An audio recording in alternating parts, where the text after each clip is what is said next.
Gravar. Bem, meus amigos, então boa noite. Boa noite a todos. Espero que estejam todos bem e as respectivas famílias também, né? Hoje nós temos um convidado especial, é o professor Andrei, né? Que gentilmente se disponibilizou a vir apresentar um conteúdo para vocês muito interessante, né? 90% das aulas que nós teremos aqui, ao longo do semestre, ao longo do ano, serão praticamente todas de matemática, né? Toda aula eu vou ensinar um método diferente, né? Já ensinei para vocês o HP TOPSIS 2N, já ensinei o SAPEVO-M, né? O HP, enfim, já nem lembro mais quais que eu ensinei, né? Toda semana tem um diferente, eu vou esquecer. Mas ensinei os ordinais, né? De Ih, a coisa está falando aqui. Ensinei os ordinais de Borda, Condorcet e Copeland, né? E por aí vai. Só que, assim, quando a gente pega um problema para resolver, não é pegar um monte de número maluco, jogar numa matriz e rodar um método. Não é isso, né? Você tem que mostrar, você precisa mostrar que você tem um entendimento sistêmico do problema, né? Você consegue ver o todo, como é que as partes se interrelacionam. E aí, dentro da própria PO, tem uma área chamada de PO Soft, tem a PO Hard, que é a que a gente está estudando, e tem a PO Soft, né? Então, dentro da PO Soft, tem lá a Soft System Methodology, né? A Strategic Option of Development Analysis, SCA, né? Tem a abordagem Value Focused Thinking, que eu uso também com os meus alunos. Só que aí o Andrei, fruto da pesquisa de mestrado dele, ele me mostrou uma ferramenta muito interessante para a tomada de decisão. E aí me deu um estalo, né? Junto com ele. Eu falei, pô, isso aí a gente pode usar para estruturar um problema, para entender melhor, né? Porque, às vezes, por exemplo, você está numa fábrica, aí a máquina toda hora quebra. Aí você vai lá, compra outra máquina. Às vezes você não entendeu o problema, não é a máquina está boa. Às vezes é o operador que não está devidamente habilitado a mexer com ela. Você vai comprar outra máquina, a nova vai quebrar de novo, né? Então, quer dizer, então é importante a gente entender realmente o problema que está acontecendo, né? O que está acontecendo.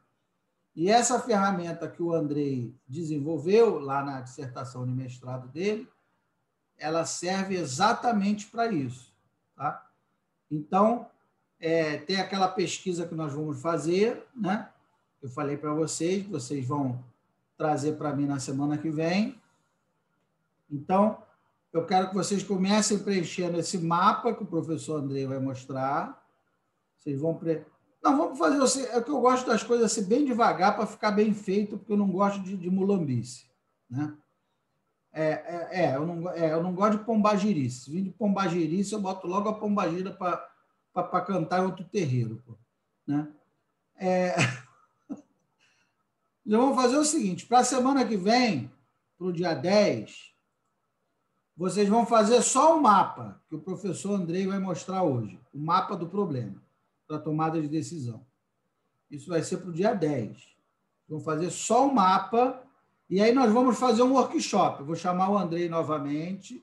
Nós vamos fazer um workshop onde cada um vai mostrar o seu mapa.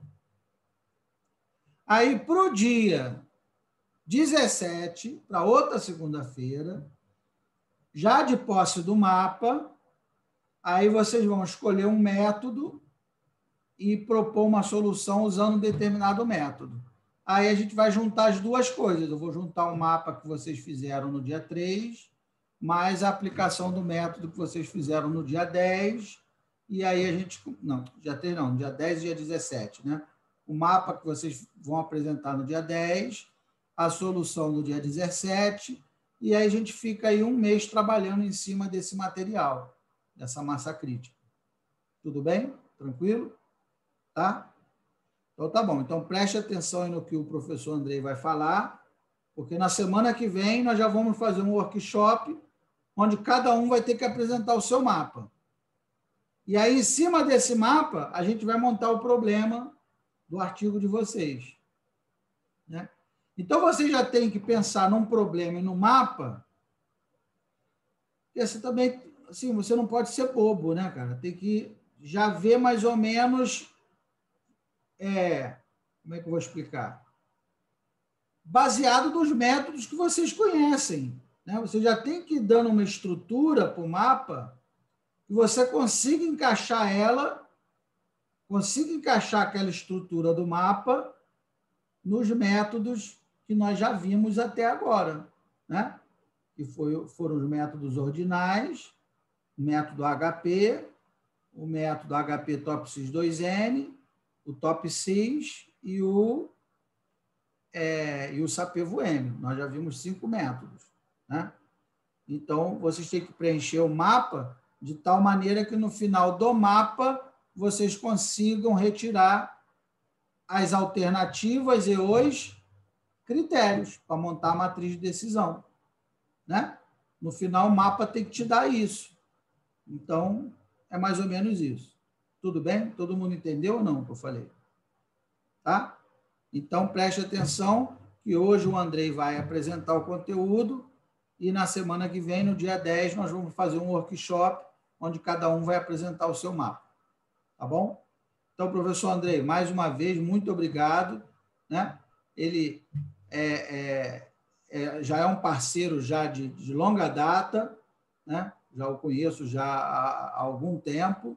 Né? Fez o mestrado dele na escola... Foi na SPM, não foi, Andrei? Isso. Escola Superior de Propaganda e Marketing, né? Quer dizer, uma referência aí no Brasil, no assunto, e eu tenho certeza que tem muito a agregar aí ao nosso grupo de pesquisa e com certeza a gente vai botar para quebrar, tá? Então, professor... Legal. Obrigado, professor Marcos. Só para saber quanto tempo a gente tem, 5 horas? 6? O tempo que você quiser, pô. Tranquilo, fica tranquilo. O tempo necessário para todo mundo entender, pô. Legal, legal. Normalmente, a gente faz uma aula de 1 hora e meia, e aí, no final, né, uma coisa ali para o pessoal tirar dúvida. Mas é mais ou menos 1h20, né? Beleza. Então, vamos seguir aí esse time. Bom, boa noite a todo mundo. É um prazer imenso estar aí nesse grupo de feras aí, convidado aí pelo professor Marcos. Conheci o professor Marcos numa palestra que ele deu sobre tomada de decisões exatamente no momento que eu estava fazendo a minha pesquisa de mestrado. Eu sou designer, né? Então eu venho da área de humanas, né? De entender pessoas. No SPALM, né? Tu assistiu minha palestra no SPALM, não foi? Foi, exatamente. Tive esse prazer. E eu sou designer, eu gosto de jogos e eu comecei a fazer o mestrado em economia criativa, né, em gestão da economia criativa na FPM, como o professor fez a introdução. E o meu desafio era encontrar um tema que fosse interessante com a minha carreira, com a minha experiência, né, e com os meus interesses. E né, eu comecei a estudar sobre o que eu poderia trazer dentro da área da economia criativa, que eu pudesse envolver design, que eu pudesse envolver gestão. Eu vou compartilhar a minha tela aqui. Deixa eu só fazer o seguinte. Deixa eu apresentar aqui.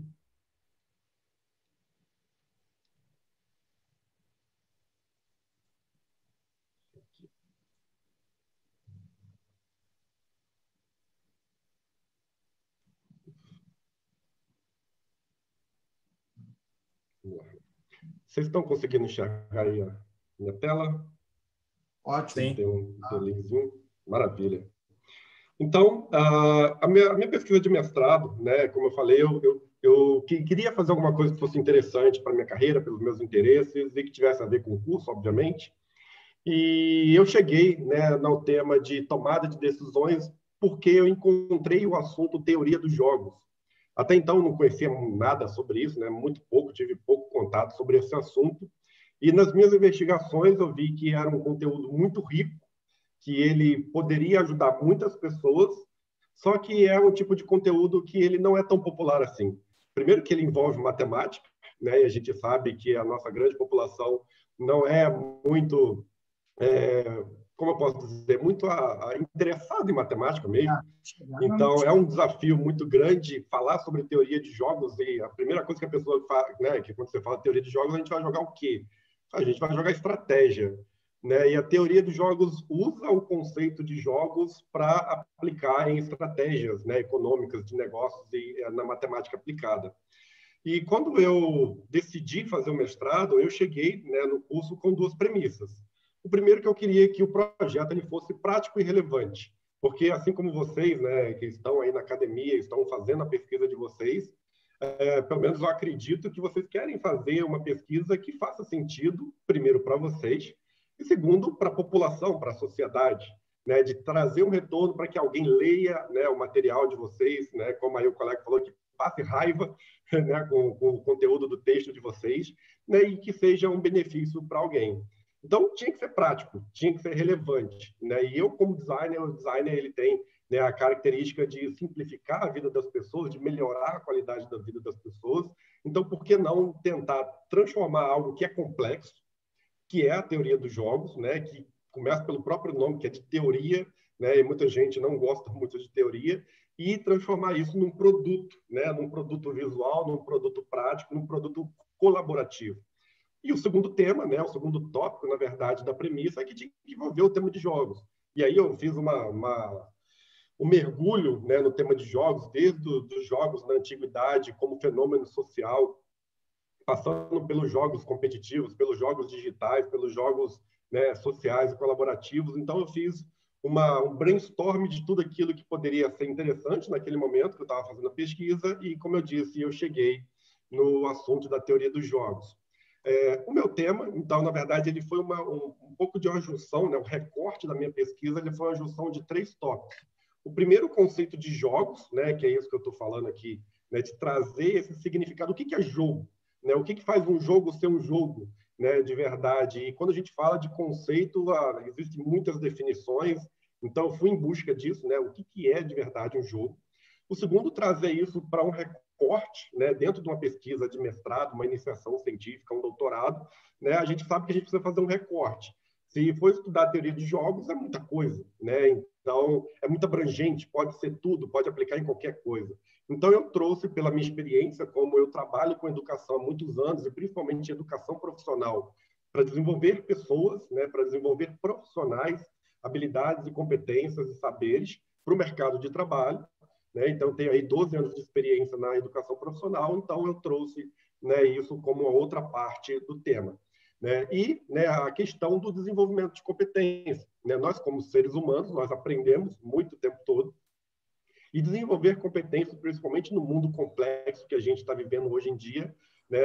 A gente tem falado muito sobre tal das soft skills, né? A hard skill, que são as habilidades né, tradicionais, manuais, digamos assim, e as soft skills, né, são as competências comportamentais que faz uma pessoa ser aquele tipo, né, de profissional que ele se apresenta. Quando eu tentei chegar a isso no ambiente, né, de problema, né, que para a gente desenvolver uma pesquisa, a gente tem que encontrar um problema. Eu descobri essa matriz que foi apresentada por um professor e eu achei muito interessante, né, porque, primeiro, a gente tem que tentar achar um equilíbrio de aonde que a gente vai encaixar a nossa pesquisa para ela fazer sentido, né, e ela atender aquelas premissas que eu mostrei ali atrás. Obviamente, se você tem um problema que ele é muito pequeno, não faz ali muito sentido de você fazer uma pesquisa de mestrado, como era o meu caso, para encontrar um problema para uma solução que é fácil de resolver. Se você tem um problema muito gigante, né, resolver o problema da fome no mundo, cara, né, quem é você? Você é um deus para poder resolver esse problema? É algo muito complexo. Né? Então, como tentar achar esse ponto de equilíbrio? E, é claro, no outro vértice aqui, né, na outra, né, proporção, a gente tem que pensar na solução. Né? Se é uma solução mega complexa de ser desenvolvida, né, eu quero construir, por exemplo, uma fábrica mundial para produzir alimentos. Cara, você tem recurso, tempo, dinheiro, pessoa, equipamento, espaço. É muito complexo você, por exemplo, pensar numa solução como essa. E, é claro, se você também tem uma solução muito significante, ela não vai conseguir resolver o teu problema. Então, dentro dessa matriz, eu tentei achar, né, esse equilíbrio para exatamente fazer alguma coisa que fizesse sentido. E aí, é claro, se a gente encontra, né, esse ponto de equilíbrio aí de um problema que é razoável, que ele não é nem grande nem tão pequeno, e uma solução que também não é muito gigante ou muito complexa de ser desenvolvida. E ela também não é muito, né, insignificante para resolver o problema. Então, a gente tentar encontrar esse ponto de equilíbrio, né, que é exatamente esse encaixe da razoabilidade, né, de ser razoável em determinar um problema que ele é factível, né, que ele é viável, né, seja tecnicamente, financeiramente, em termos de recurso, assim como a solução também, né, uma solução que é possível ser replicada, ser exponenciada, ser escalável e ser compartilhada, por exemplo. Então, essa matriz foi muito importante para, na hora de eu pensar no tipo de problema, de ficar o tempo todo me questionando. Cara, esse problema faz sentido? Ele é muito complexo, ele é muito pequeno, ele está coerente com a realidade que a gente está querendo encontrar. Então, geralmente, quando a gente tem um problema, né, na nossa vida, né, se a gente conseguir achar esse ponto de equilíbrio, a gente consegue solucionar ou, pelo menos, mitigar o problema da maneira mais agradável, menos sofrível, né, por assim dizer. E aí, dentro do problema que eu determinei, um diagnóstico, né, o primeiro diagnóstico que eu fiz, que é da sala de aula, que é da interação, foi que os alunos, né, de um ambiente de educação profissional, né, de um curso técnico, de um curso de graduação, por exemplo, deles não terem o desenvolvimento de competência em tomada de decisões e fazerem escolhas, muitas vezes por falta de experiência, muitas vezes por falta de formação. Então, a primeira coisa que eu fiz foi fazer uma detecção do sintoma, né? Assim como o diagnóstico, a gente vai no médico, ele vai, primeiramente, avaliar o que está acontecendo, né? Então, dentro da realidade que eu trouxe da educação profissional para a pesquisa, foi ver a grande falta de motivação das pessoas, né? Dos estudantes em si, né? Uma pouca colaboração. Então, a gente tem um ambiente de educação profissional que todo mundo quer ser o melhor, todo mundo está competindo entre si para conseguir aquela vaga no mercado de trabalho, para conseguir aquela promoção. Então, tem ali uma característica de competitividade, principalmente no ambiente mais maduro ali de graduação e de pós, né? E tem ali uma dificuldade de engajamento, até por conta, né, das didáticas em sala de aula. E aí, é claro, a partir daí eu fui para um problema e detectei que tinha uma falta de visão estratégica para construir e mapear cenários futuros, ou seja, de fazer projeções de caminhos e possibilidades que podem acontecer em uma determinada situação. E a partir daí, né, a ideia de usar o design como um processo para criar uma ferramenta aqui, né, eu estou chamando de um artefato visual, para auxiliar, né, para dar apoio, trazendo todo esse conceito, né, primeiro do conceito de jogos e, obviamente, embasado ali na teoria dos jogos, né, que é um assunto complexo, e tentar transformar isso numa ferramenta visual um pouco mais acessível e lúdica, né, por assim dizer, para que as pessoas pudessem utilizar isso, resolver o problema e se desenvolverem enquanto profissionais, estudantes da educação profissional. Um dos pontos, né, eu iniciei a minha pesquisa em 2018 e a cada 2 anos, né, o Fórum Econômico Mundial, eles fazem ali uma lista, né, todo ano eles têm as reuniões e geralmente tem os relatórios ali bienais, e agora estão fazendo até com um pouco mais de recorrência. Eles lançaram esse relatório falando sobre o futuro do trabalho. Era basicamente um relatório sobre qual é o tipo de profissional que é esperado, né, nos próximos anos ou nas próximas gerações.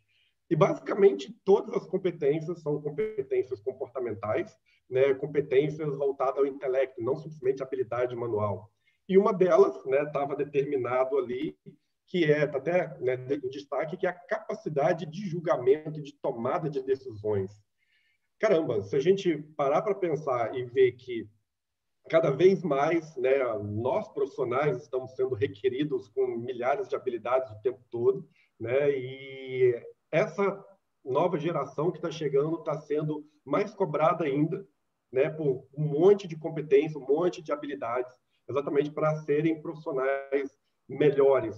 Só que isso acaba gerando uma série de complicações, né, dessa competitividade no mercado, como eu falei, e dessa dificuldade de se autodesenvolver. Muitas das vezes, na sala de aula, isso é um pouco complicado de ser aplicado, porque ter uma prática em sala de aula nem sempre é tão fácil, dependendo ainda mais do tipo da área de conhecimento que eles estão estudando. Então, dentro dessas 10 competências, eu escolhi, obviamente, uma, né, e casou perfeitamente com aquelas premissas que eu levantei de ter a ver com jogos e depois ter ali uma relação da teoria dos jogos e ainda ter a ver com o mercado, né? Tem a ver com o cenário atual, inclusive teve pouca mudança dentro dessas competências, saiu uma, entrou outra, mas ainda se manteve essa de tomada de decisões, por exemplo. Então, ficou claro a necessidade de desenvolver essa habilidade nas pessoas, né? Nos estudantes, principalmente, que era o meu recorte do meu estudo. E aí, obviamente, né, dentro de toda a investigação bibliográfica, teórica que eu fiz no meu estudo, ficou muito claro que dentro de um processo de decisão, se a gente pega um ambiente muito desorganizado, fica muito difícil de ter uma tomada de decisão mais assertiva.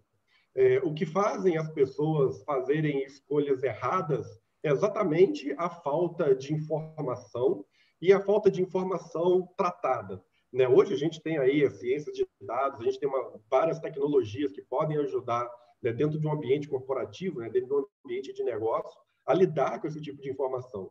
Então, quando a gente traz isso para a nossa realidade, como cidadão comum, digamos assim, sentado dentro do ambiente corporativo, na nossa vida pessoal, familiar, a primeira coisa que a gente precisa saber e precisa fazer, na verdade, é organizar todos os dados e fatos, né? Eu tive, né, alguns grandes professores e mentores e aquela máxima também de contra fatos não há argumentos, né? E para a gente, né, ter os fatos, né, a gente precisa ter os dados desses fatos, a gente precisa ter as versões, né, daquelas argumentos que estão sendo apresentados, a gente precisa saber o que está acontecendo para a gente conseguir ir para o próximo passo, que é fazer uma análise, né? Analisar com tranquilidade de tudo que está acontecendo, de todas as informações que são pertinentes, e só a partir daí a gente fazer uma escolha. Se a gente vai pelo caminho A, se a gente vai pelo caminho B, ou se tem C, D e N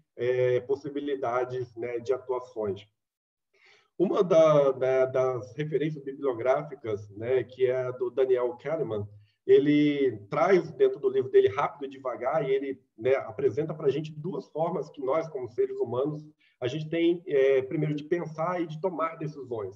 A gente tem aquela decisão mais imediata, que ela está muito ligada ao nosso processo emocional, né, de tomar uma decisão por impulso, né? Então, aquelas pessoas que têm ali um problema de fazer compra por impulso e não fazer cálculos, não saber se a grana vai caber ali no fim do mês, né, de fazer toda uma análise de orçamento familiar, por exemplo, ela está usando, né, o processo cognitivo de fazer uma decisão rápida, um pensamento rápido, e ele é totalmente emocional. E, na verdade, dentro da minha proposta, né, da minha pesquisa, foi exatamente pelo outro caminho, que é o pensamento devagar.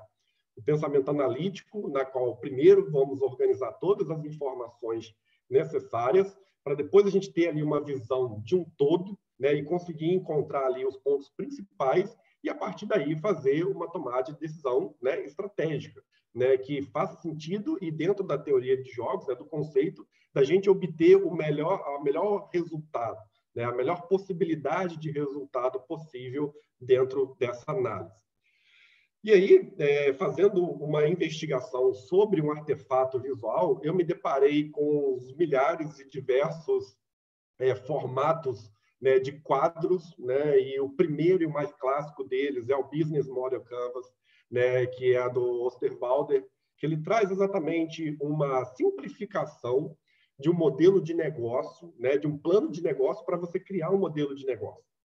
Então, o que ele faz exatamente é pegar ali os 9 pontos mais importantes, né, que é desse primeiro quadro aqui, e dizer para qualquer empreendedor, cara, coloca essas informações dentro desse quadro, você vai ter ali, né, uma possibilidade de você ter uma visão geral de tudo, né, mais relevante dentro desse ambiente que você está levantando essas informações, para que você crie, né, o seu empreendimento, o seu projeto, a sua startup, né, e crie o seu modelo de negócio para, obviamente, assim como na teoria de jogos, você obter o seu melhor resultado.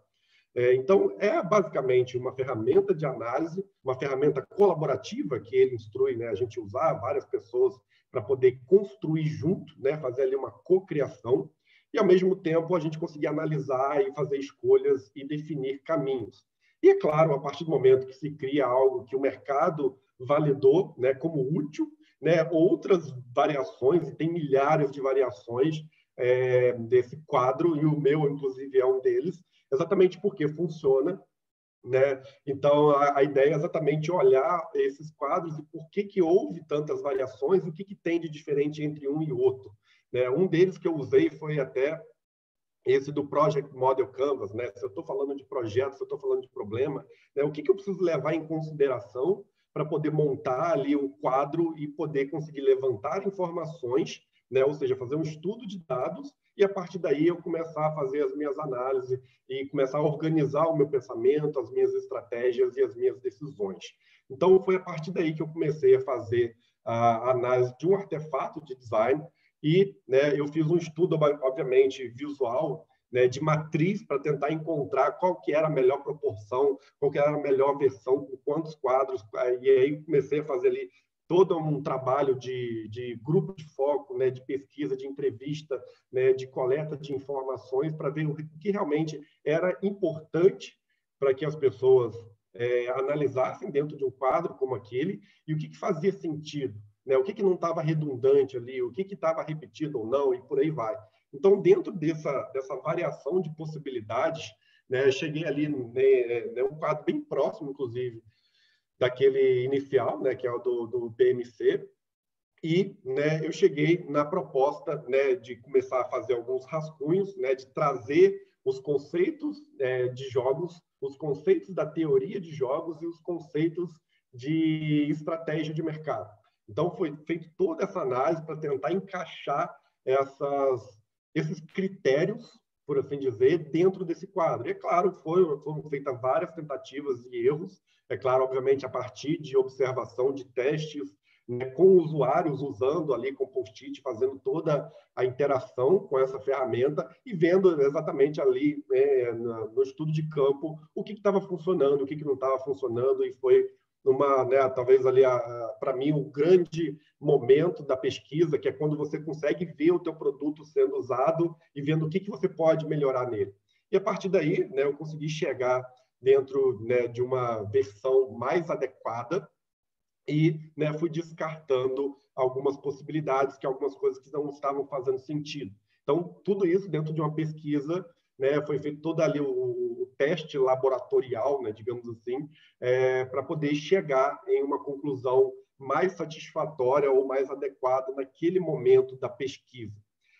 E essa é a versão final do quadro, né, de como tomar decisões estratégicas, porque, mais uma vez, né, se for para tomar uma decisão por impulso, não precisa de um quadro desse, né? E a ideia, né, de ter uma ferramenta como essa é exatamente para conseguir juntar pessoas, fazer um estudo, fazer um levantamento de dados, fazer a organização dessas informações e, principalmente, em cada quadro dele, responder algumas perguntas e definir critérios. E é aí que entra o desafio de o que vai ser mais importante ou menos importante em cada quadro que estiver sendo montado naquele momento.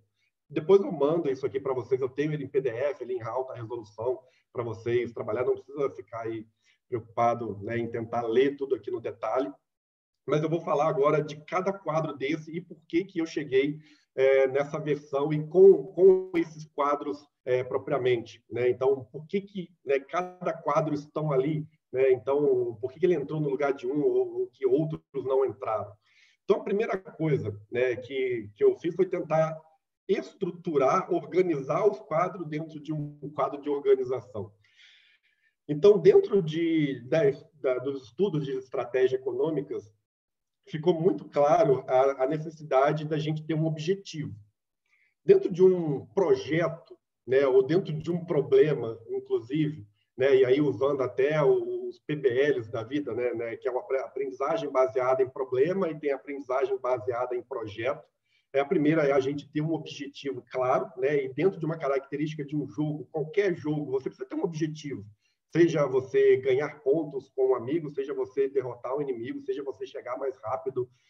Enfim, você define critério de por que você está participando, né, daquele jogo. Dentro, né, do conceito de jogo na economia, né, o jogo é exatamente aquele ambiente que você está desenvolvendo o teu negócio para você obter os maiores ganhos, né, dentro da situação que você está envolvido. Só que, nesse caso, né, uma das coisas que jogos têm, né, aí falando de conceitos de jogos de uma forma mais abrangente, é uma característica de motivação intrínseca. A grande maioria dos jogos desenvolve na gente uma grande desejo e impulso para poder participar daquilo ou estar envolvido naquele tipo de jogo.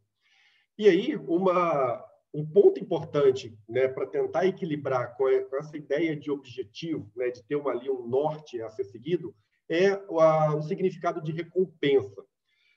Todo jogo ele gera uma recompensa, né? Seja um jogo mais competitivo, comercial, que você quer ganhar ali a Taça Guanabara, por exemplo, né? Você quer ganhar um título, né? Você quer ganhar ali um valor em prêmio ou simplesmente quer ganhar a satisfação de ganhar, né? Tá participando do jogo pela simples participação de estar envolvido com aquela atividade. Então, o primeiro tópico, né? Se a gente comparar aí com o quadro de modelo de negócios, né, o primeiro, o clássico, qual é a proposta de valor do teu negócio? O que faz as pessoas pagarem pelo teu produto, pelo teu projeto, daquilo que você está vendendo, seja um serviço, um produto? Então, você tem ali uma proposta de valor. E o que tem de mais valor, né, dentro de um jogo? Né? É a recompensa. Se você tem claro qual é a recompensa, a satisfação que você vai ter em ou desenvolver aquele projeto ou solucionar aquele problema, fica muito mais claro você definir, né, os outros critérios e você conseguir ter escolhas mais claras. Se você não sabe qual é a tua recompensa, ou pelo menos aquilo que você está almejando, né, em receber, não faz sentido. Se a gente pegar, por exemplo, essa aula que a gente está tendo aqui numa segunda-feira à noite, todo mundo aqui poderia estar descansando com a família, vendo Big Brother ou qualquer outra coisa que vocês poderiam querer, mas vocês estão investindo o tempo de vocês, estão investindo o recurso de vocês, porque vocês precisam ter equipamento e tecnologia para estar, né, nesse ambiente. E o que vai gerar de recompensa para vocês? O que vai trazer de retorno em, por exemplo, vocês desenvolverem um artigo, né, sobre modelos matemáticos? Qual é o ganho que isso vai ter na vida, na carreira, na satisfação pessoal, profissional de cada um? Isso é muito pessoal, né? E cada um vai ter ali o seu nível de recompensa. E aí, é claro, vocês vão definir qual é esse caminho. O segundo ponto é o cenário. E aqui, fazendo um parênteses rápido, dentro do quadro, né, do modelo de projeto, que é do professor Finocchio, ele fala que dentro, para fazer um projeto de uma maneira conceitual de projeto, o cenário ele não é tão importante. É mais importante, por exemplo, você levantar requisitos e levantar restrições, porque o ambiente você pode adaptar o teu projeto naquele ambiente. Dentro do ambiente de negócios, né, da estratégia, o cenário ele faz toda a diferença. Se a gente fizer aí um comparativo de um cenário de jogo, né, a gente está falando aí de qual é o campo do jogo. Né? E trazendo aí um outro exemplo, por exemplo, um jogo de futebol, se a gente sabe, se a gente pega jogadores brasileiros e a gente vai para um país, né, que o ar ele é um pouco mais rarefeito, a gente sabe o impacto que isso vai dar na jogabilidade, né, de todos os atletas ali. Isso interfere grandemente na decisão estratégica do técnico em decidir quem é que vai para campo ou não. Né? Se tem ali um jogador que ele tem, né, uma condição física mais favorável, né, ele provavelmente ele vai fazer a escolha, né, da composição técnica do time exatamente de acordo com o ambiente que ele está levando o time. Então, se é uma região mais fria, uma região mais quente, isso tudo vai influenciar a hora que o jogo está acontecendo, se é de dia, se é à noite, se tem sol, se vai chover e tudo mais. Então, o campo de jogo ele é muito importante. E aí que a gente vai levantar, por exemplo, aqui no tópico 2, todos os cenários, né, todas as informações do cenário que aquele jogo vai acontecer. E o terceiro tópico aqui embaixo, né, que está aqui na base também, é estratégia. E a estratégia, se a gente seguir aí a base da teoria dos jogos, basicamente qual é a forma que você vai jogar o teu jogo. Se você vai trabalhar de uma forma colaborativa, se você vai procurar ali parceria e fazer ali um trabalho, né, de amizade com teus concorrentes, ou você vai na agressividade total. Né? Se a gente pegar aí o exemplo de Coca-Cola e Pepsi, isso principalmente lá nos Estados Unidos, em termos de campanha de marketing, cara, eles são inimigos mortais e fazem campanhas muito agressivas. Né? A mesma coisa de Burger King e McDonald's. Então, eles têm ali um posicionamento estratégico, né, de bater no adversário, né, de derrubar ele de todas as custas. Isso aí é uma decisão que foi tomada, né, pelo corpo diretivo da companhia. Então, definir a estratégia é importante para a gente, principalmente, saber como a decisão vai ser tomada em favor, né, dos outros tópicos. E aí, eu vou depois entrar no detalhe de cada um. Né? No item 4 aqui, são basicamente, né, 4 quadros para a gente levantar informações necessárias para a gente avaliar se a gente vai ter condições. Então, basicamente, a gente poderia determinar esse quadrante aqui como quais são as condições de jogo que você está tendo, né, que você tem, perdão, né, para poder jogar esse jogo. E daqui do lado direito, né, exatamente, quais são as alternativas e os indicadores baseados em todas essas informações levantadas e, a partir daí, você fazer toda a sua decisão. E para decidir, né, é importante a gente decidir o que vai fazer e o que não vai fazer. Então, o primeiro tópico da recompensa, né, como eu falei, é o que vai fazer, né, você, seja como um pesquisador, um empresário, né, um pai de família que vai tomar uma decisão muito importante para a família, né, se a gente parar para analisar aí um problema ou um projeto, o que vai te motivar a investir o seu tempo, investir o seu dinheiro, o seu recurso nesse projeto ou para resolver esse problema? Porque, como eu falei, se o problema é insignificante, você não precisa nem perder tempo com aquilo. Né? Provavelmente você vai ter coisas mais importantes. Ou se ele é muito complexo, né? Como você pode buscar outros caminhos, né, para você conseguir resolver ele? Então, a pergunta que tem que ser respondida na hora de preencher esse quadro é, por exemplo, o que você vai ganhar com isso? Né? E qual que é o retorno pretendido desse investimento? Quando a gente fala de um ambiente, né, corporativo, ninguém sai gastando dinheiro aleatoriamente. Tudo é levado em conta. Então, precisa fazer um estudo de mercado, precisa fazer ali cotação, né, estudo de precificação, para saber se vale a pena investir naquela mídia, naquele produto, naquele equipamento, ou contratar mais gente ou não. E aí, trazendo como exemplo, eu vou trazer um caso, né, bem recente, né, até atualizei essa apresentação aqui, que eu tenho um projeto de startup, né, com 2 produtos digitais, são 2 aplicativos, né, um deles já passou por 2 programas de aceleração e a gente estava em dúvida se a gente iria para o terceiro, enquanto temos um outro projeto participando de um outro programa de aceleração que já recebeu investimento e a gente precisa dedicar e prestar conta.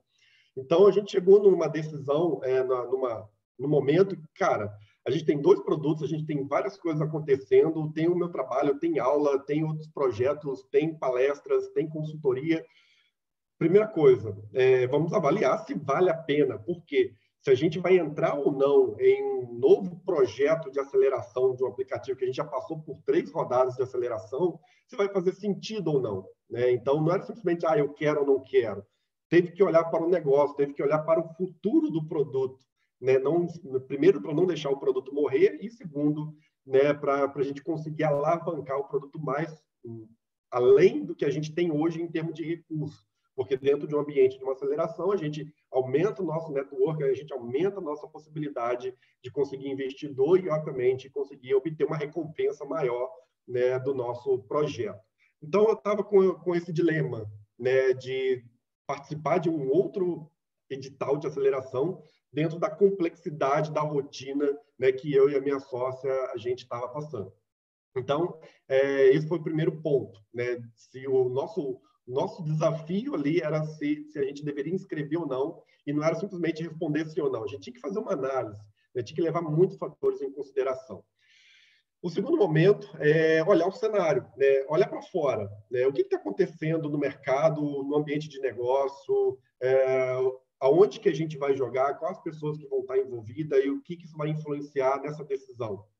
A primeira coisa é que era sobre o crescimento do mercado digital. Foi até um dos motivos que levaram a gente inicialmente a juntar, né, algumas pessoas e criar e trabalhar de graça em cima de um projeto e que fizesse sentido, né, e que tivesse algum retorno. E, enquanto isso, né, a gente precisava olhar e saber o que estava acontecendo. Então, a gente está vendo um crescimento grande do mercado digital, né, e o que isso é favorável para essa decisão? Primeiro, facilidade em mentorias, facilidade em profissionais competentes para ajudar no desenvolvimento do produto, facilidade em conseguir investimento e um monte de coisas. Ou seja, a partir do momento que o mercado cresce, né, a facilidade de conseguir recursos aumenta. Uma outra coisa é a valorização também de produto digital. Se teve um setor da economia que não sentiu nenhum impacto, e muito pelo contrário, foi alavancado, foi o ambiente digital, né? Por isso tem um boom, né, gigantesco aí de aplicativos. Agora você tem aplicativo para tudo, né? E eu não tenho nenhum amigo desenvolvedor desempregado nesse momento. Muito pelo contrário, está tendo uma rotatividade muito grande porque o mercado está muito favorável no desenvolvimento. E, por último, né, o que era do nosso interesse, o que está acontecendo no mercado, é que aumentou a facilidade de acesso ao investimento. Que antes, por exemplo, aqui no Rio, só tinha ali o Gavia Angel, se eu não me engano, que, cara, é só um mega empresário que tinha acesso a esses caras. Hoje em dia, você vai para uma rodada de negócio, você tem acesso, né, a investidor ali que, se você mostrar valor do teu projeto, você pode conseguir aí 200 mil, meio milhão. Né? Um dos nossos mentores conseguiu investimento para uma outra acelerada e parceira dele de 3 milhões. Falou, opa, isso aí é interessante. Né? O cenário está propício a isso. Então, eu quero fazer parte, né, desse ambiente, né, desse ecossistema. E aí, é claro, dentro da estratégia, né, se a gente vai brigar ali de frente ou se a gente vai ali de uma forma mais amigável, né, exatamente definir ali os caminhos entre a competitividade, né, e a colaboração. E como é que a gente quer conquistar? Primeiro, a gente quer conquistar o nosso objetivo da forma mais amigável possível, porque a gente está entrando nesse ambiente. Né? E o nosso processo é tentar trabalhar da forma mais colaborativa possível. E, é claro, né, dentro de um ambiente de cocriação, de um ambiente de inovação aberta, é o melhor cenário para quem não tem recurso fazer parte daquele ecossistema. Então, a decisão que a gente teve, né, que a gente tomou, foi trabalhar de forma colaborativa.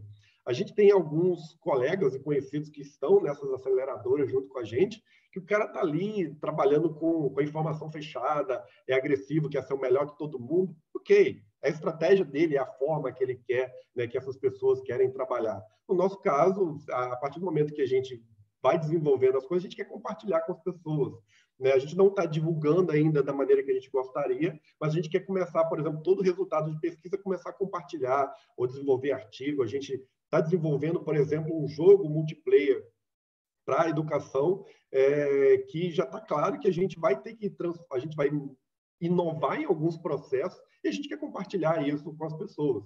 Então, foi uma decisão estratégica, né, de atuar nesse formato, nesse momento. E aí, quando a gente vai para as regras, é importante a gente saber o que pode e o que não pode acontecer. Se a gente fala dentro do ambiente de negócio, quais são os processos políticos, econômicos, legais e jurídicos, né, jurídicos, legais, que fazem, por exemplo, que podem quebrar uma empresa da noite perdão, quebrar uma empresa da noite para o dia, né, se ela não cumprir uma regra, né, dentro de um negócio. Se for uma empresa, por exemplo, de gestão ambiental, se ela não cumprir ali algumas determinações, a empresa falha, né? Ou ela vai tomar uma multa muito grande ou vai parar ali as suas operações. Então, é importante a gente saber, né, quais são as regras válidas. É igual aquele jogo Uno, não sei se vocês, né, têm essa característica de jogar. Cara, cada grupo de pessoas tem as suas regras para aquele jogo. Ele tem ali um manualzinho das regras dele, mas ninguém lê aquilo. E aí, dentro de um ambiente, né, trazendo o conceito de jogos, quais são as regras do jogo? Né? O que é permitido e o que não é permitido? E aí, mais uma vez, né, trazendo o conceito, primeiro a gente teve que se basear no regulamento do edital. Então, isso ali é a primeira regra que a gente teve que ler para saber se, primeiro, a gente estava dentro do perfil, né? Não ia adiantar nada perder tempo fazendo um processo de inscrição e depois ver que a gente não estava dentro do perfil. Então, a primeira coisa que a gente teve que levantar é quais são as regras do editais e se a gente concorda com ela. Por exemplo, dentro de um ambiente de hackathon, muitas das vezes você cria um produto, mas você não se torna dono do produto, você cede, né, os direitos legais da tua criação. Eu não participo de hackathon, né? Eu nunca participei e quando teve um boom aí de hackathon, né, eu li algumas cláusulas e falei, cara, eu não vou entrar nisso aqui por conta de 10 mil, dar uma ideia mega criativa que possa valer ali milhares de reais e eu não ser dono e não poder usar a minha criação depois. Né? Eu quero usar, eu quero compartilhar. Então, ler o regulamento do edital foi a primeira regra que a gente precisou aprender. A segunda, né, qual é a característica da produção? Se a gente está falando de produto digital criativo, a gente tem leis que regulamentam toda a produção. Se a gente vai contratar mão de obra externa, como a gente fez, a gente tem que ter um contrato, né? Primeiro deles cedendo o direito autoral, porque eles estavam criando em cima da nossa demanda. Então, basicamente, um aplicativo, eles estavam entregando o código para a gente, aquilo foi uma criação do desenvolvedor. Mas a gente estava comprando aquilo, né? Então a gente teve que fazer um contrato legal para que futuramente, se o nosso projeto ficar milionário, a pessoa não falar, não, o projeto é meu. Não, tem um contrato, tem uma regra, né? A regra está clara. Então não tem nenhum impedimento aqui. E segundo, né, a formalização legal do projeto. Nesse edital, como a gente está participando agora, prevê rodada de negócios com o investidor, um desses projetos ele não tem CNPJ. Então, está claro que a gente vai precisar formalizar esse projeto para a gente conseguir ir para a rodada de negócio, para a gente conseguir ter investimento, porque eles não fazem investimento para a pessoa física. Então, é importante a gente saber, cara, ok, eu vou entrar no edital, na aceleração agora, lá na frente a gente tem isso aqui que pode impactar. Se a gente não tiver formalizado legalmente, se não tiver ali uma pessoa jurídica sendo representada por nós como pessoa física, o nosso projeto pode morrer na praia, por assim dizer, fazer tudo, desenvolver tudo, e aí não conseguir investimento porque não tem um CNPJ. Então, esse projeto que a gente entrou, ele tem essa característica, mas, mais uma vez, a gente entrou de uma forma consciente, conhecendo as regras do jogo. O outro quadro é o quadro do desafio, que é tudo aquilo que pode dificultar ou impedir que, né, o projeto ande ou o problema seja resolvido. Então, basicamente, um levantamento de impacto, né, a análise de risco mesmo. O que pode impactar ou gerar risco, né, o que pode favorecer, né, o teu projeto ou o teu problema. No nosso caso, a gente tem um grande desafio de gerenciar as entregas dentro do prazo. A gente tem um cronograma fechado para poder responder, né? A gente está entrando num programa que já exige isso, né? Já tem uma série de requisitos que a gente precisa cumprir.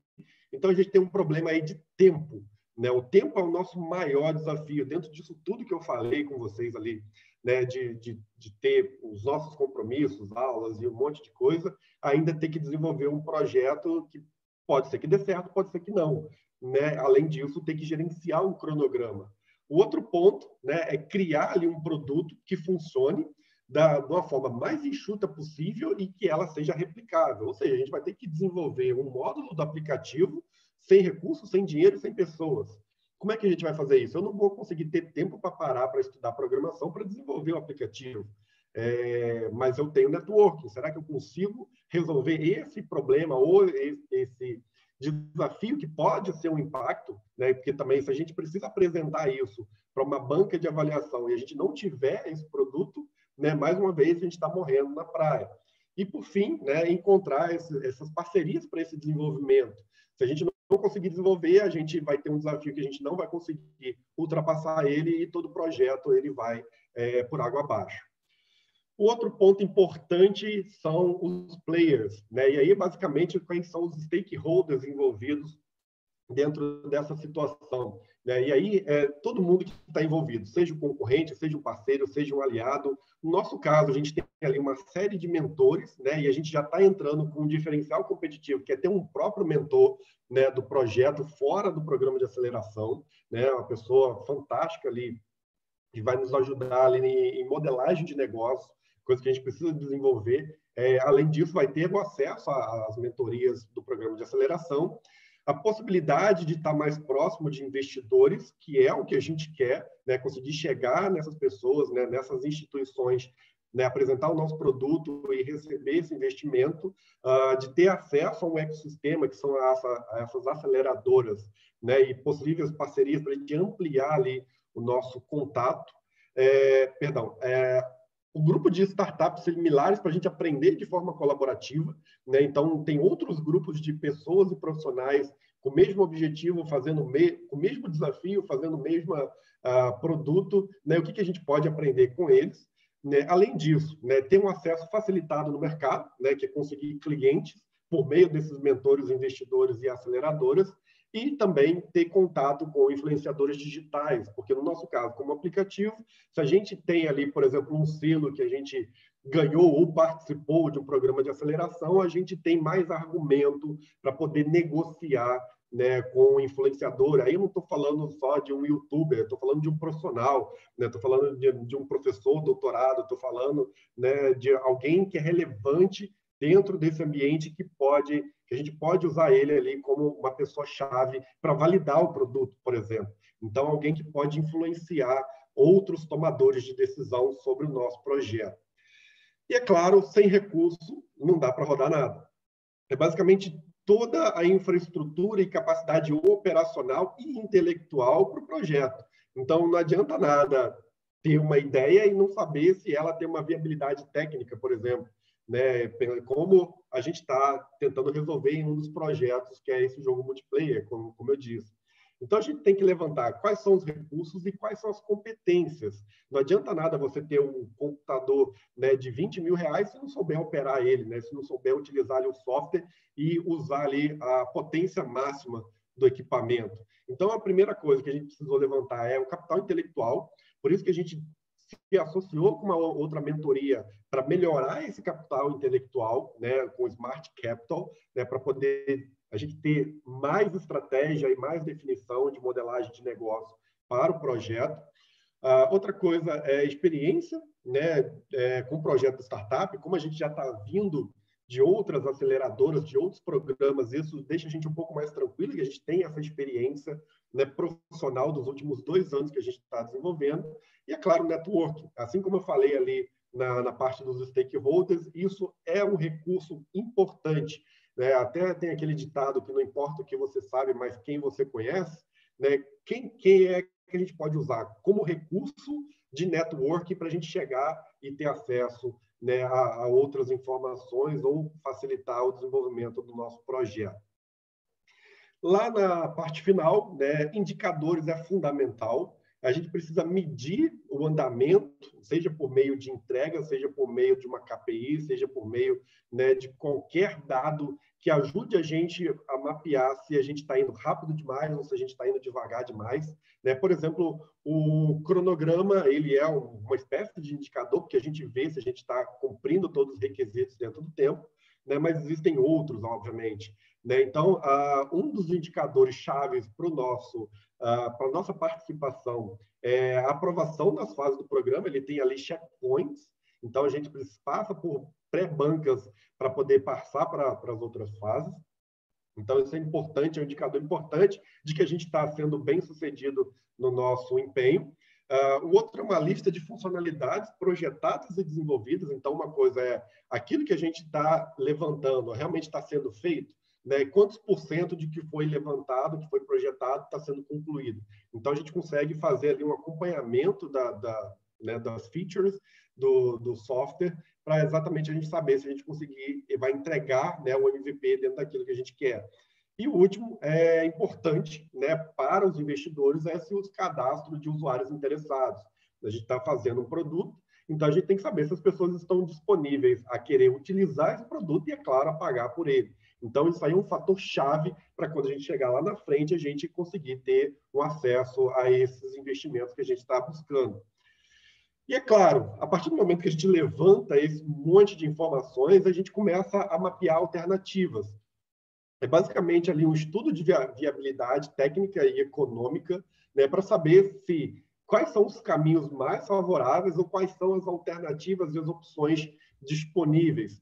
Nesse caso, por exemplo, a gente tinha a opção de participar do programa, né, como proponente, como participante mesmo desse programa e colher ali todos os benefícios dele. Uma outra alternativa que a gente tinha era participar como parceiro de uma outra projeto participante, ou seja, a gente poderia dar apoio, né, ou entrar em sociedade com outro projeto, por exemplo.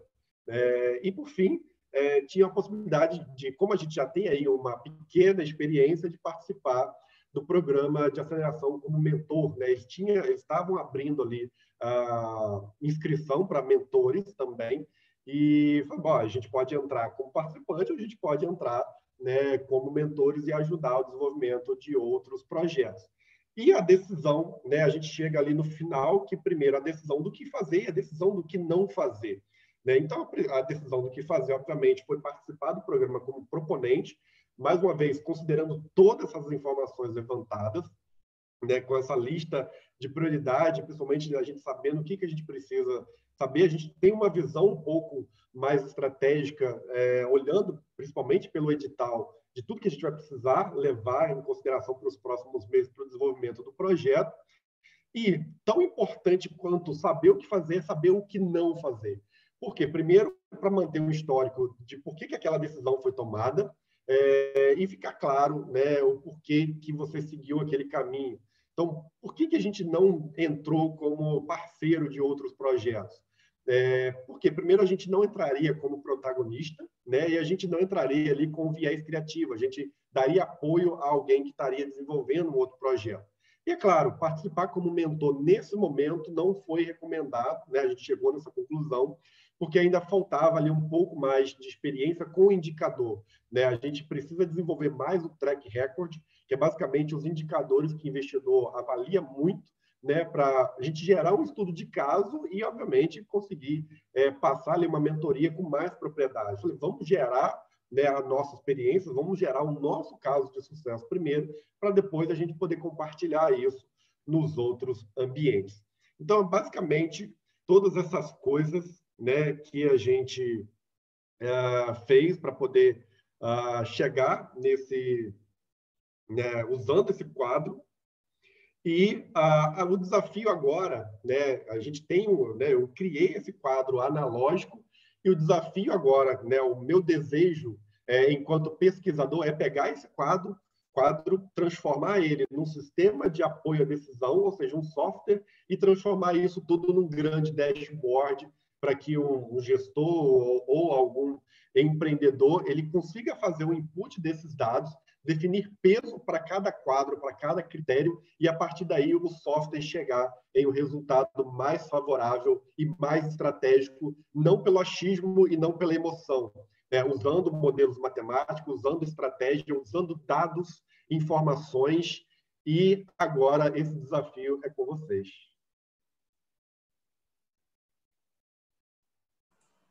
Muito bom. Eu conversei com o Andrei quando ele me mostrou esse quadro. Eu acho que esse quadro tem tudo a ver com a gente, né? Ele ajuda justamente a gente entender o problema com muito mais profundidade, né? Quais são os desafios, né? E por aí vai.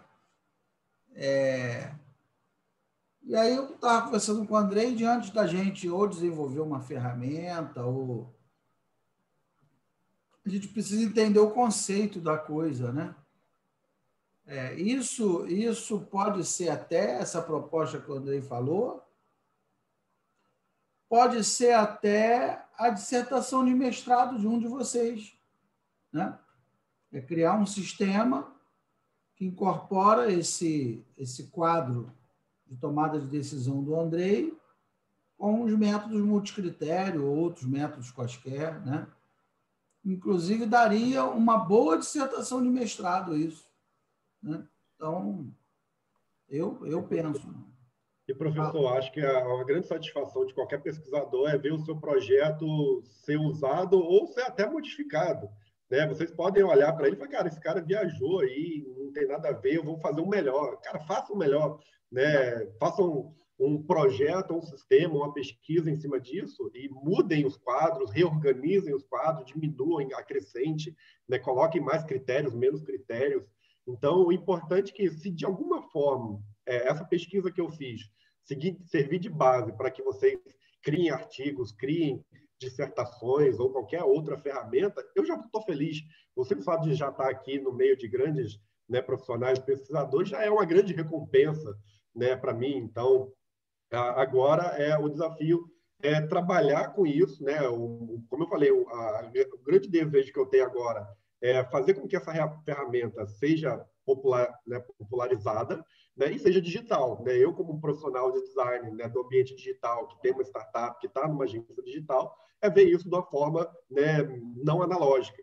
Então, o que dá para fazer usando, por exemplo, né, os milhares, né, a grande lista aí de modelos matemáticos, e se dá e como dá agora para poder aproveitar, trazer isso e ajudar, inclusive, outras pessoas a fazerem tomadas de decisões melhores, mais assertivas e mais estratégicas, né? E aí conseguir manter um negócio em andamento ou ajudar alguém a resolver um problema complexo usando esse quadro junto com o modelo matemático.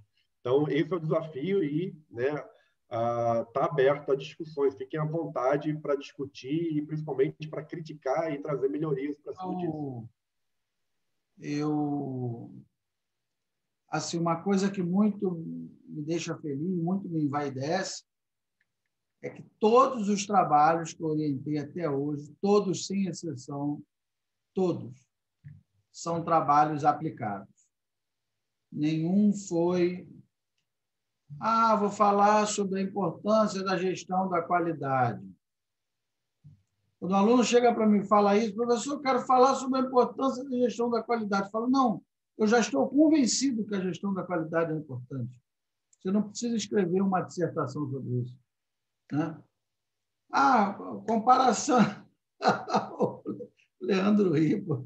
Eu já estou convencido. Demen, Juran, essa galera já me convenceu que é importante.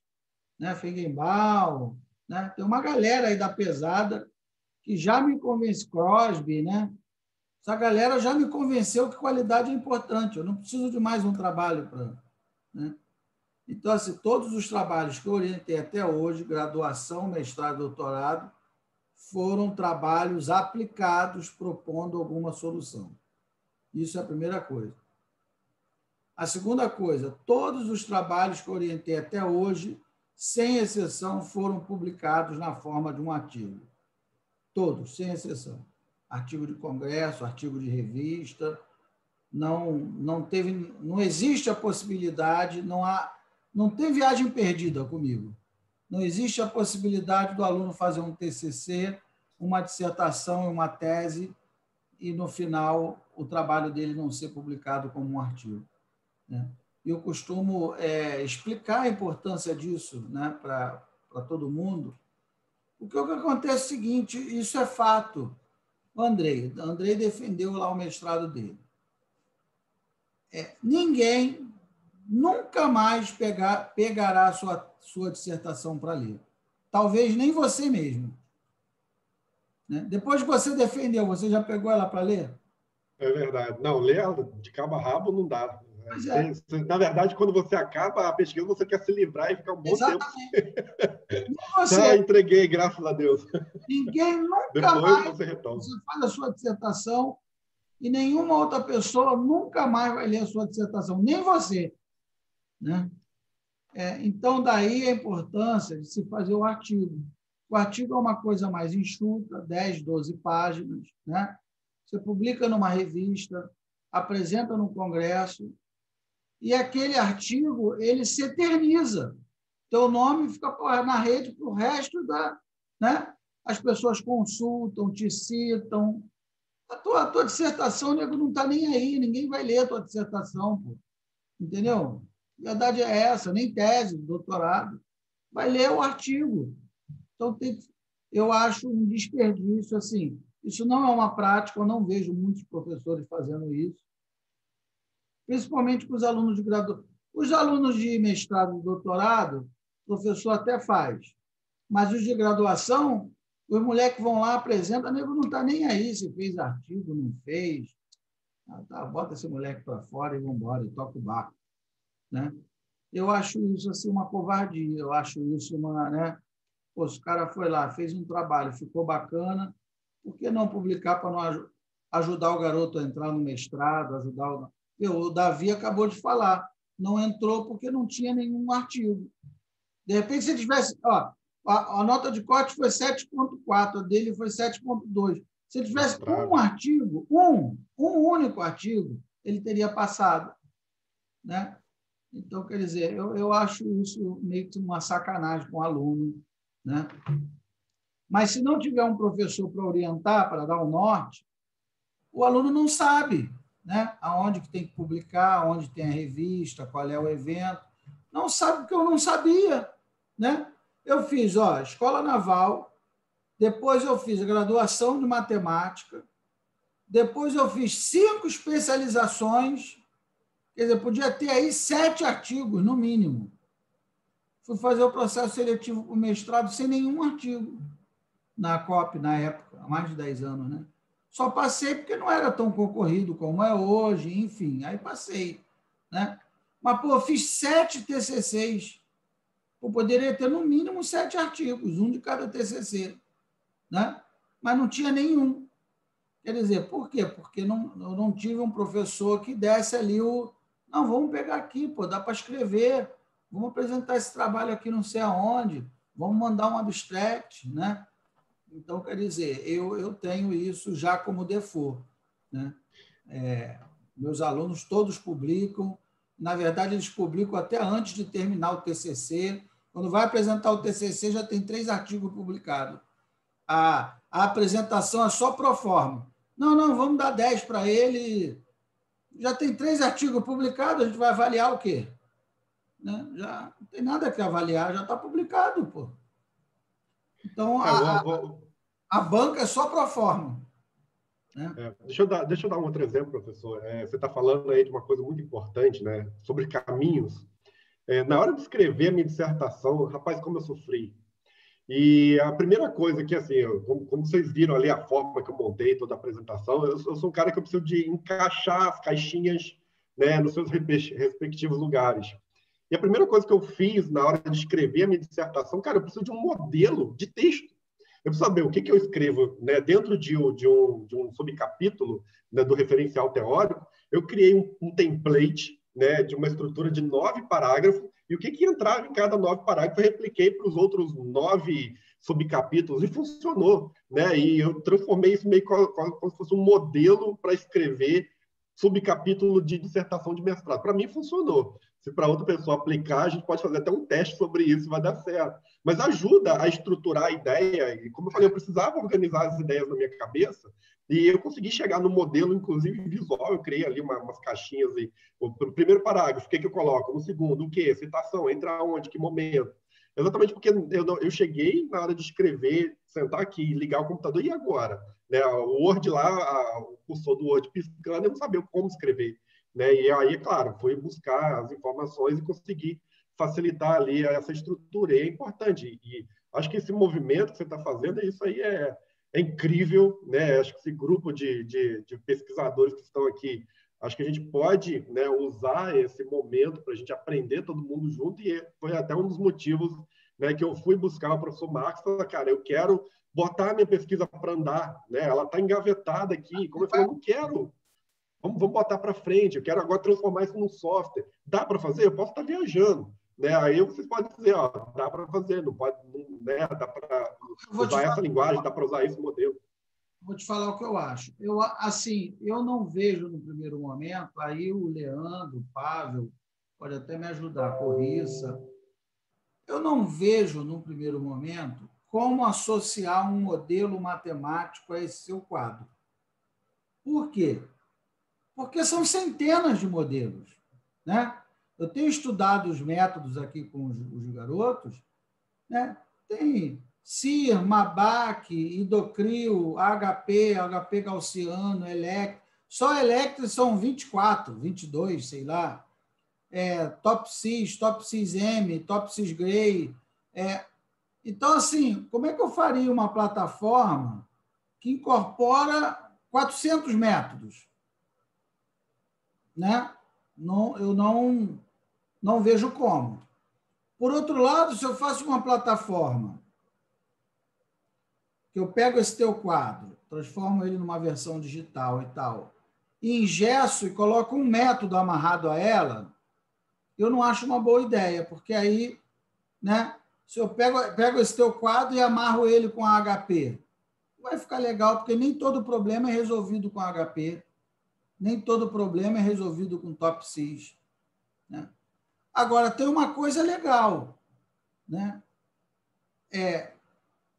Seja lá, dentro do escopo aqui que a gente está estudando, que a maioria são métodos multicritério, todos os problemas eu preciso das alternativas e dos critérios, e dos pesos dos critérios, né? Tudo bem que peso também, dependendo do método, o HP, por exemplo, o peso já sai da comparação paritária. Mas eu já acho um grande avanço se eu criar uma plataforma digital que eu utilize esse seu framework e, no final, como resultado, me saia as alternativas e os critérios, isso já é um avanço enorme. Entendeu?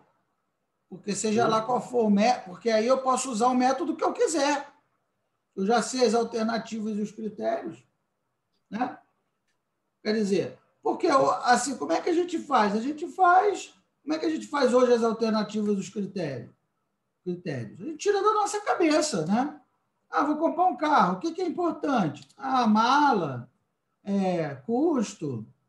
A gente vai meio que chutando os critérios, sem estrutura nenhuma, né? Agora, quando você entende o problema, né? Você Na verdade, ele já entra com um fator limitador quando vai comprar um carro, né? Eu só tenho 50 mil. Então, dentro de 50 mil, o que é que... Agora, professor, o que o professor Andrei falou, eu estava anotando aqui, naquele template, tem vários conceitos ali, né? Por exemplo, SWOT. Eu vi o SWOT ali, claro. Sim. Ali. A matriz SWOT. Algo semelhante ao PSC, alguma coisa parecida. Eu vi um Kanban, né? Tem uma lista de prioridades e o que fez e o que não fez. Recentemente, eu estudo na Católica de Petrópolis e um dos alunos lá apresentou uma matriz SWOT onde ele gera uma pontuação. Então, ele gera um número. Ele transforma aquele ser melhor concorrente nisso ou naquilo outro. Então, ele vai pegar aquele conceito lá de força e de fraqueza, vai converter num vetor, por exemplo. Então, para dentro de SWOT, certamente o Pavel, o Leandro, como o professor falou, ele faria isso fácil.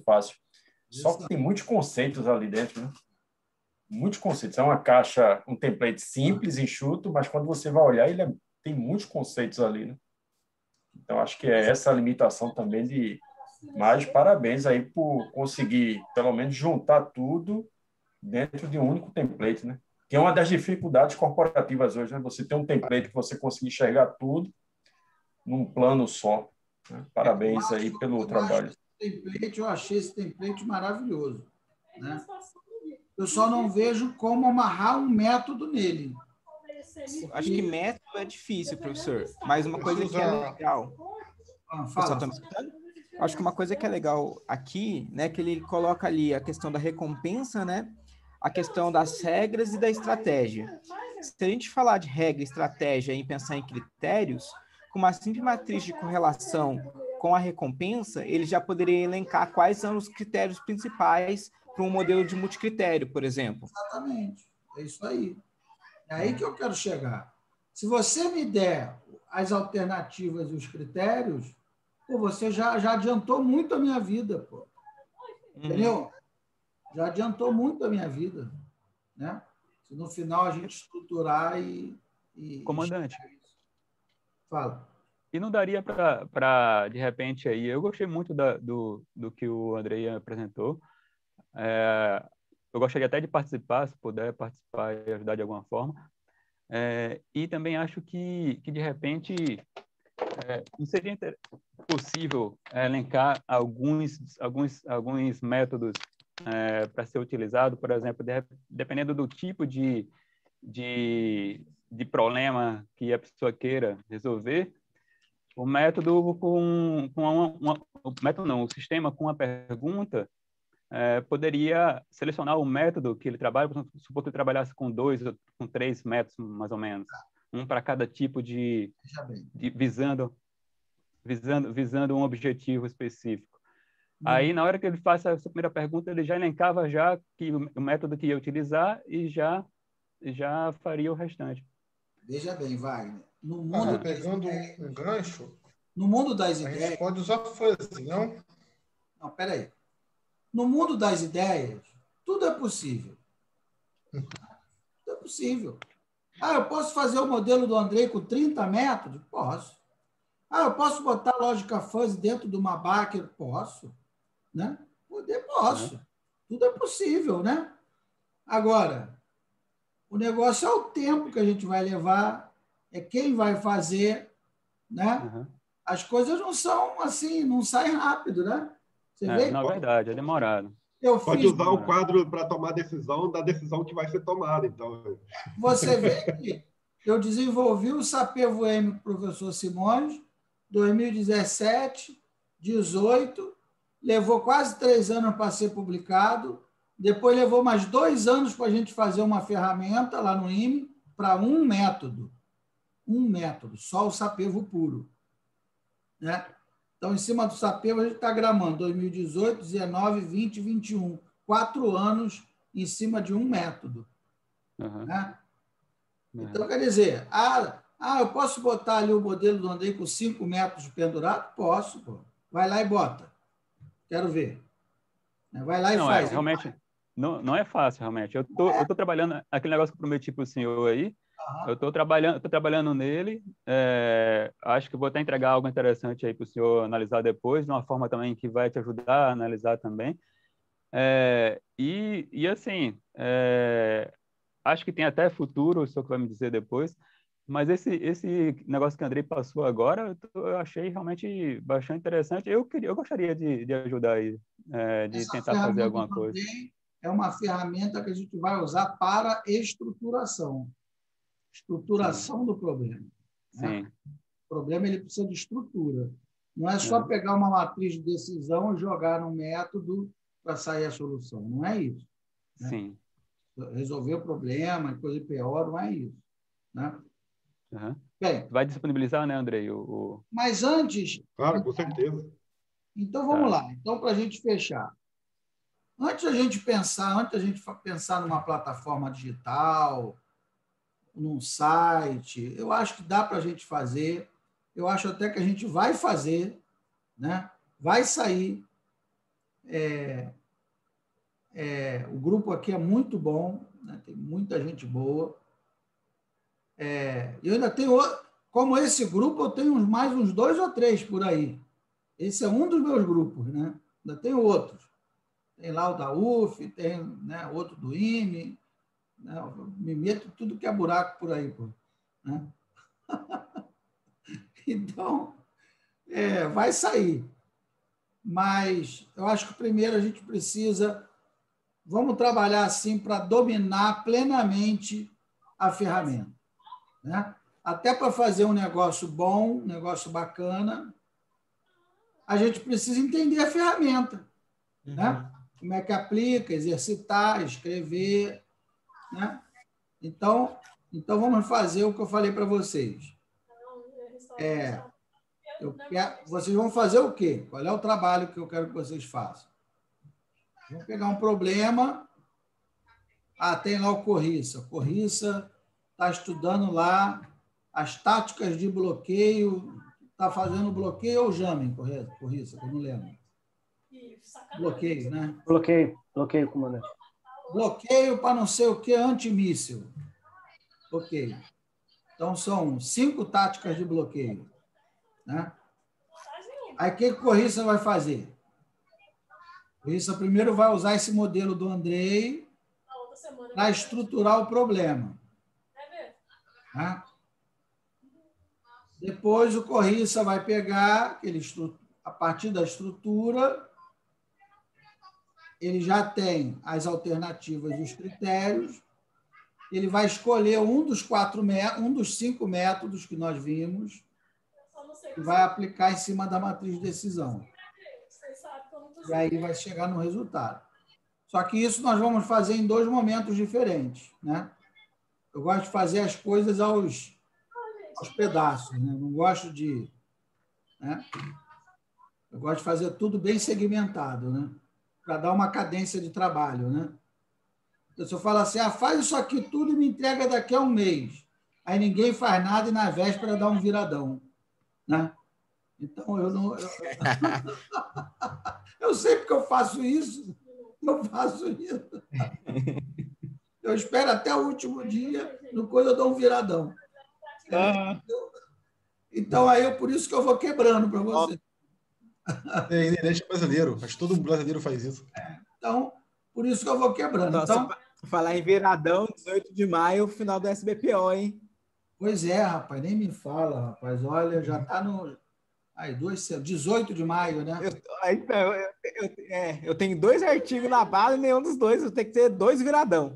Professor, só para falar, aproveitando aqui o professor Andrei, né, comentando um pouquinho sobre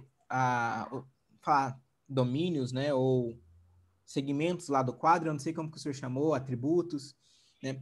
Quando a gente fala aqui do desafio, né, por exemplo, o desafio, se a gente for falar um pouquinho no mundo de PO, que eu acho que, assim, um artigo que seria muito interessante é pegar exatamente esse quadro que o senhor fez e a gente conseguir transformar ele numa ferramenta de PO, porque eu não conheço. E, na verdade, eu não conheço nada de PO também, né? Eu conheço muito pouco, mas seria uma coisa que ajudaria bastante, porque esse mundo do design é um mundo muito legal, é um mundo que, no meu dia a dia, eu já é mais próximo, então é mais fácil dizer. Mas, por exemplo, o ponto do desafio.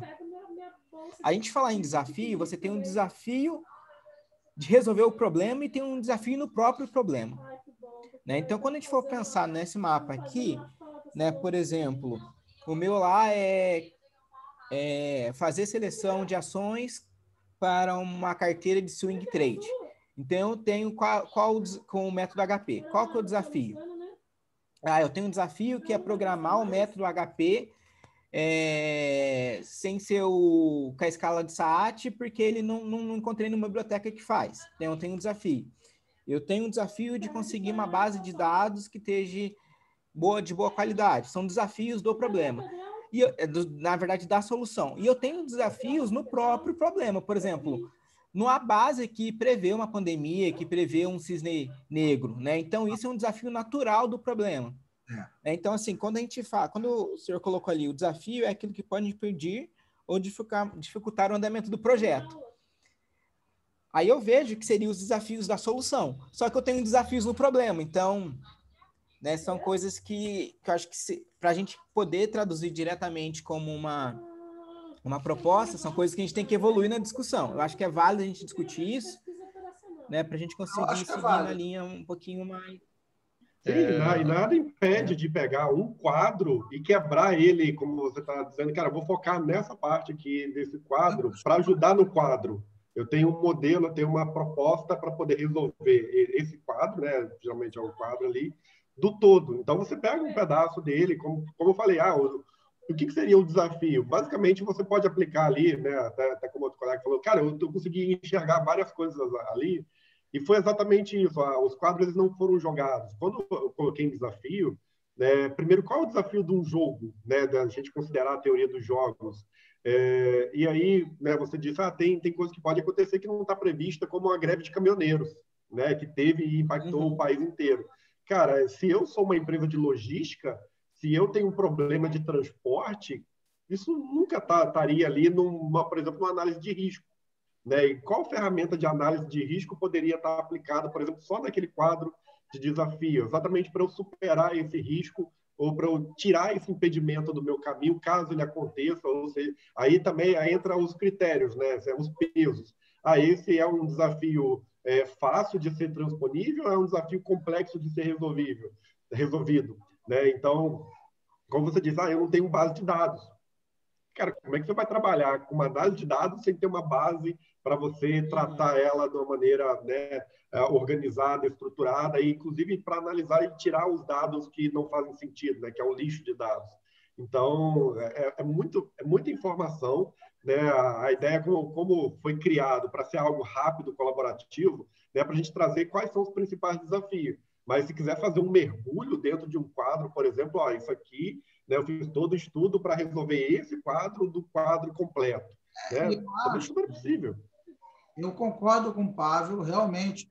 Assim, o que o Pavel falou é que, na verdade, nós temos desafios endógenos e desafios exógenos. Né?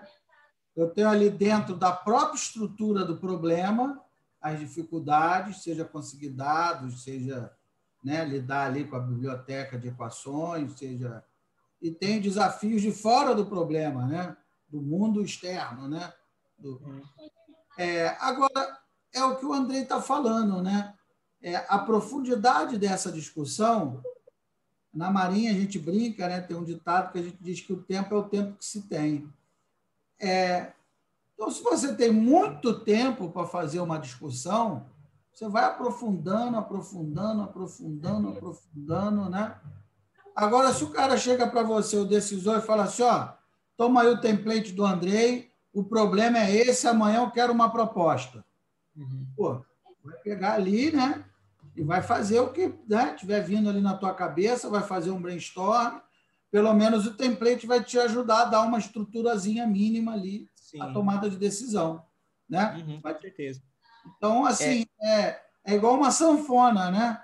Você estica ali a discussão ou não, dependendo do tempo que você tem, dependendo, né, de recursos humanos que você tem, dependendo da base de dados que você tem, né? Mas a discussão ela pode ser tão profunda quanto a gente queira, né? Desmembrar cada quadro daquele, vários quadros, né? Mas o interessante é que o template do Andrei já te dá um norte, né? Com certeza. Fica perdido, né?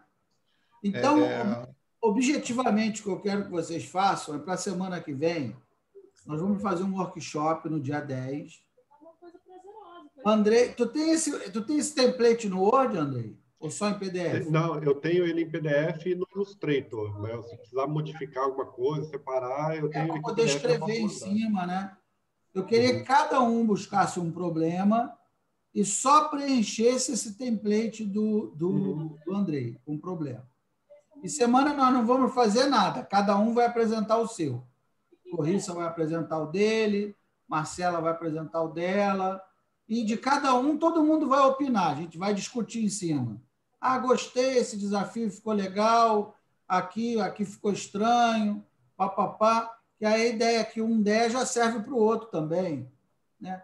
E eu acho que vai ser uma discussão muito rica em cima disso, né? E aí depois, mas aí vocês já preencham, já modulem o pensamento de vocês, já preencham pensando que dali vai ter que sair uma matriz de decisão com alternativas e critérios para a gente aplicar algum método, né? Porque, qual foi a conclusão? Eu cheguei à conclusão que a educação no Brasil tem que melhorar. Né? Aí não adiantou, pô, né? Tem que chegar à conclusão seguinte, cheguei à conclusão que eu tenho 3 alternativas. Eu posso alugar, sublocar ou comprar uma fábrica, né? E quais são os critérios? Os critérios são custo, distância para o mercado consumidor, retorno esperado e, né? Então tem que ter alternativa. O ovo do template tem que ser alternativas e critérios. Entendeu? Não pode ser um negócio assim muito fosfórico para a gente pegar uma linha de raciocínio e aplicar algum método em cima, né? Porque essa ferramenta do Andrei é muito mais ampla.